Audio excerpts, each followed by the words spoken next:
بسم الله الرحمن الرحيم. الحمد لله وكفى، والصلاة والسلام على رسول الله،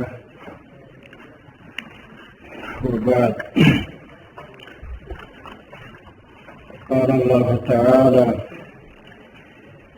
وجعلنا من الماء كل شيء حيا. صدق الله العلي العظيم.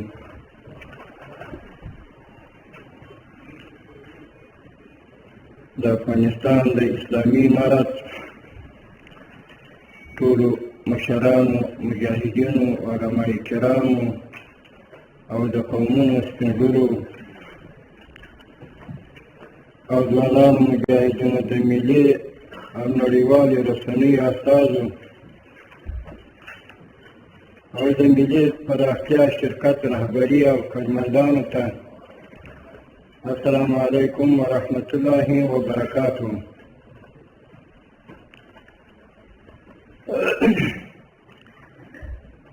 نن ډېر د یو خوشحالۍ او د خوشحالۍ ورځ ده او زه هم خپله ډېر خوشحاله یم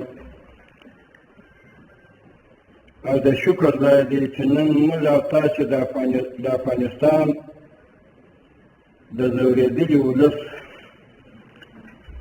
او کړېدلي ملت د یو لوی ارمان د پوره کولو لپاره سره راټول شوي.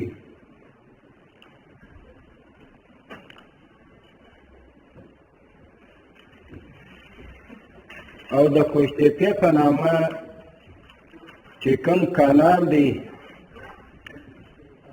د دې به ډېر وخت کېږي چې خبرې پرې کېدلې، خو بیا هم دا توقف وشو، تر مخه هم څه کار شوی و، خو بېرته پاته او ملت ته یو څه ناامیدي په دې کې پیدا شوه چې دا خو دی ودرېدی، خو داسې یو غټه پروژه وه، کشکې نه وای درېدلې. خو بیا چې کوم وخت دا رئیس صاحب ما سره ولیدم او په دې باندې بحث راسره وشو، یقیني زه تر هر څه و دې کانال پروژې و پلي کولو و شروع کېدو ته دونه جدي شوم چې تر نورو کارونو مې توجه هم دې ته ورکړل او هغه کارونه چې نور ما پر ذمه وه هغه ته مې هم یو قسم تعطیل ورکړي، ځکه دا یو داسې عامالمنفعه پروژه ده چې یوازینۍ اولنۍ یو داسې یو پروژه ده چې په افغانستان کې پلي کېږي. تر دې پروژې تر اوسه داسې بله پروژه نه ده افتتاح شوې. زه د اسلامي امارت په استازیتوب تاسې ټولو ته د دې سترې پروژې د کار د پیل په مناسبت مبارکي وایم او دعا کوم چې الله تعالی موږ ته د دې او دې ته ورته نورې ملي پروژو د عملي کولو توفیق راکړي. د افغانستان اسلامي امارت د هېواد د خودکفایي لپاره لویې برنامې لري او انشاءالله تعالی ملت ته به نور هم ډېر ښه زیری ورکړو، هغه به هم انشاءالله ژر تر ژره وي. مناسبه ګڼم چې د ملي پراختیا شرکت له رهبرۍ او ټول ټیم څخه مننه وکړم، ځکه چې دوی یوازینی په افغانستان کې داسې یو شرکت دی چې تقریبا د ټول افغانستان کې چې کوم کار ته اراده وکړي هغه سرته رسیږي. ځکه دا کانال چې اوس موږ یادوو دا کانال یو کوچنۍ پروژه نه ده چې د دې کانال تقریبا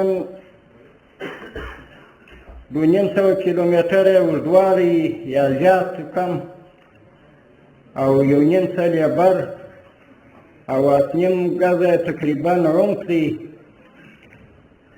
نو دا کار سړی فکر وکړي بیخي ناممکنه بولي، خو د دوی د جدي توجه او د امکاناتو او د ماشینګرۍ دغه چې موږ ته راښکاره کړي دي په کوم دغه کې دا ممکنه ده انشاءالله ژر تر ژره به دا کار وکړي، الله دې دوی ته توفیق هم ورکړي.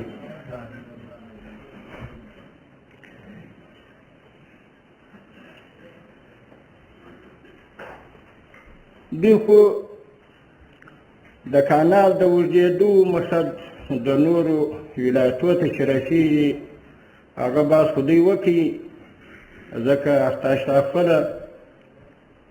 خپله نقشه او خپله هغه کومه برنامه او لایحه لري، هغه خو دوی ته تر موږ ښه معلومېږي.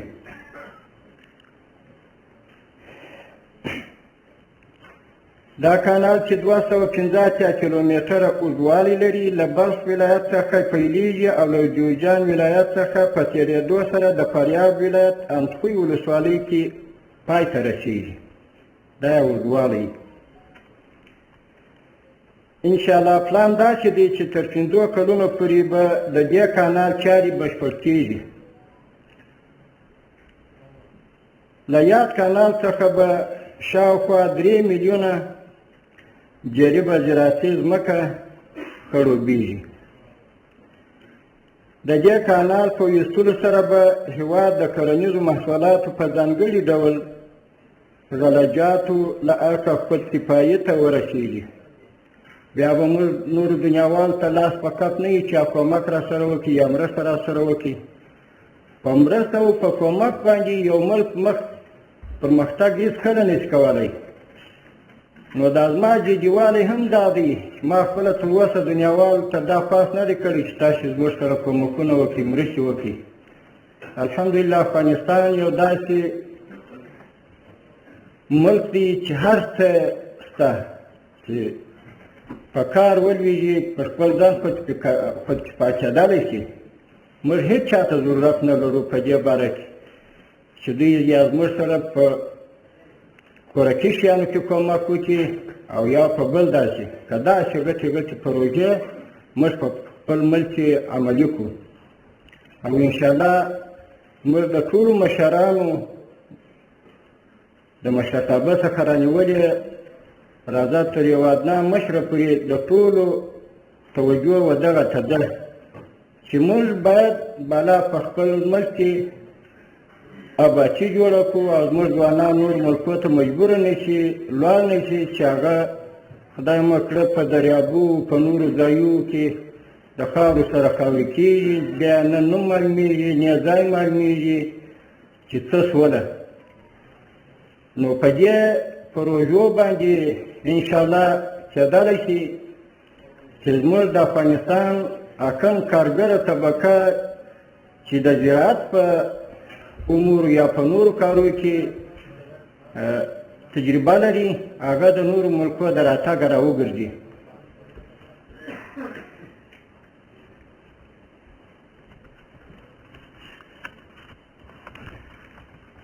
د کوشتېپې کانال له بشپړېدو سره په میلیونونو افغانانو ته به په مستقیم او غیر مستقیم ډول د کار او حلال رزق ترلاسه کولو زمینه هم برابره شي. همداراز اسلامي امارت پلان لري چې د وخت په تېرېدو به د دې کانال اړوند ځمکو د کرنیزو محصولاتو لپاره د پروسس صنعتي او سوداګریزې فابریکې جوړې کړي چې په کارمندنه کې به مهم رول ولري او د کار لپاره بهتره بهر ته زموږ د ځوانانو له تګ څخه په مخنیوی وکړي. همدارنګه د دې کانال په بشپړېدو به سیمه شنه او چاپېریال ښکلی او ښایسته شي.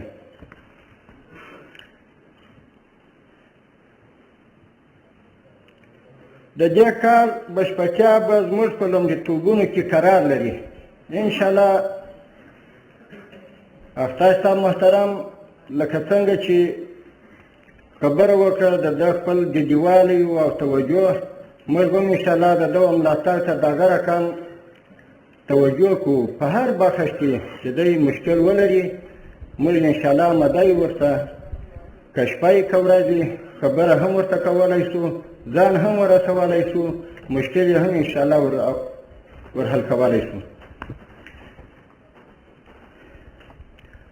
له خپلو ولسونو او له خپل ملت څخه هم دا غوښتنه کوو چې څونه کولی شي په دغه پروژه کې همکاري او کومک وکړي. په تطبیق او بشپړتیا کې د ملي پراختیا له شرکت سره پوره همکاري هم وکړي. یوازې زموږ ملاتړ او زموږ توجه و دې کار ته بسنه نه کوي، اصلا د ملت ملاتړ ته هم ضرورت شته. نور ملګري نور وزیران صاحبان هم ناست دي او خپل خبره لنډومه.